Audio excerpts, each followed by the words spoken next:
I want to attempt to make a distinction between the idea of governance, election, and politics. So everything your local council officials, your governors, the president, and your members of the legislature are doing every day, okay, that is governance.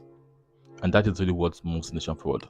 Election is how politicians get into government, how they end up going from politicians to become government officials. That's elections. And then we have politics. Politics is everything else in between.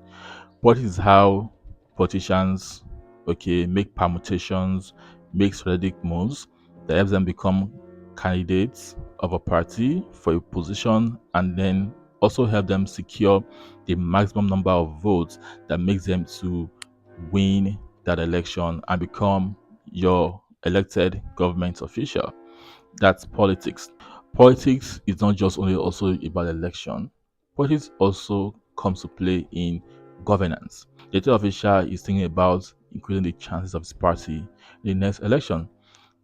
The elected official was brought into office by people. He secured a lot of political favors, and he will need to pay those back one way or the other.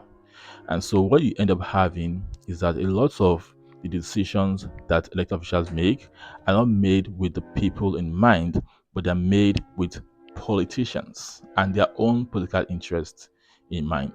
So what we'll end up having is more like a government of politicians, by politicians, and for politicians, as against a government of the people. I say this to say that we can't afford to just slip off on politics and think it doesn't matter.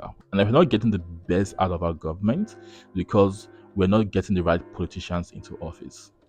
And I believe that even though our political process is still evolving, it takes our participation to make that process faster and more efficient and deliver the right kind of outcome. I hope you learned something.